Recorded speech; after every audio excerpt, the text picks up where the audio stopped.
कंदासीं अहिड़ो जाॻिया सिंधी थी जाॻिया मुर न मुरंदई भाॻिया रहंदा न सूर साॻिया पंजाब तो जहिड़ो हाणे कंदासीं अहिड़ो जाॻिया सिंधी थी जाॻिया मुर न मुरंदई भाॻिया रहंदा न सूर साॻिया। हलाणी में सिंध जे शौर के सलाम जे उनवान सां अॼु अणु धरणे में वेठल वकीलनि खे भेटा पेश। हलाणी ॻोठ सवाइ सोलंकी में सिंधी अदबी संगत शाख हलाणी पारां सिंध जे शौर के सलाम जे उनवान सां हलाणी जे टिनि वकीलनि जिन 12 ॾींहं मुसलसल बहिरणो धरणे में 6 कैनालनि खे रद्द कराइण जे लाइ जदोजहद करण ते जिन अॼु अणु ॾिनो वियो। उन मौके ते हिननि ॻाल्हाईंदे चयो त असां उन्हनि वकीलनि खे सलाम पेश करियूं था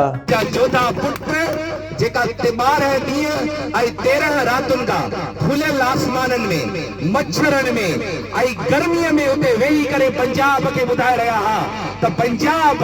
असां तुंहिंजा रस्ता रोक करे तुंहिंजा टैंकर रोक करे तुंहिंजो अनाज रोक करे तुंहिंजो पेट्रोल बंदि करे असां पंहिंजे दरिया जी हिफ़ाज़त कंदासीं पंहिंजे माता जी हिफ़ाज़त कंदासीं पंहिंजे सिंधुअ जी हिफ़ाज़त कंदासीं। हैदराबाद कराची खां निकिता हुयासीं त इहो वचन खणी या असां रहंदासीं या पंजाब जा ये केनाल रहंदा या ये केनाल रहंदा या त सिंधु दरिया रहंदो ऐं पूरी सिंध खे मुबारक ॾियणु चाहियूं था त तव्हांजा 14 फुट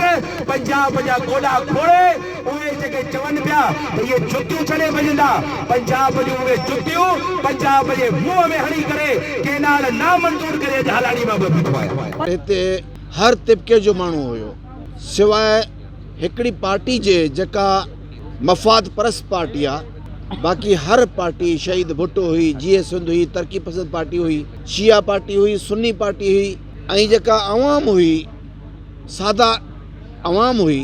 उन्हनि जे करे ही प्रोग्राम जो जेको धरणो कामयाबु वियो उन्हनि दोस्तनि जे शिरकत जे करे ई प्रोग्राम इहो असांजो धरणो कामयाबु वियो। असां त थोरा दोस्त हुयासीं वकील एतिरा घणा कोन हुया घणा ई जेका हुई सा आवाम जी हुई। तव्हां सॼे सिंध जी फतह आहे वकील तॾहिं कामयाबु थिया जॾहिं तव्हां सॼी सिंध पंहिंजे घर मां निकिती आहे पंहिंजे हक़ लाइ निकिती आहे तॾहिं इहो असां कामयाबु थिया आहियूं। असां आमिर भाई सां कराची में बि एहतजाजनि में गॾु हुयासीं शुरू खां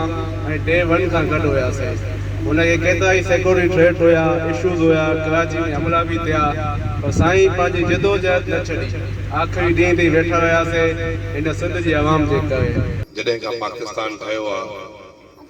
ही रोड एतिरा ॾींहं बंदि न रहियो आहे। इन रोड बंदि हुजण सां हिकु अहिड़ो मैसेज वियो त जे सिंध हलंदी त मुल्क हलंदो। हीअ सिंध जे असां पंहिंजी सिंध बंदि कई न तव्हां ॾिसो त रड़ियूं पूरे मुल्क मां निकिरी वियूं। असां त पंहिंजे सिंध जा रस्ता बंदि कया असां पंहिंजे सिंध जूं ट्रेनूं बंदि कयूं असां न को पंजाब खे बंदि कयो न को KPK खे बंदि कयो न को इस्लामाबाद कैपिटल खे बंदि कयो असां पंहिंजे सिंध जा रस्ता बंदि कया त सॼे मुल्क मां चीहूं निकिरी वई।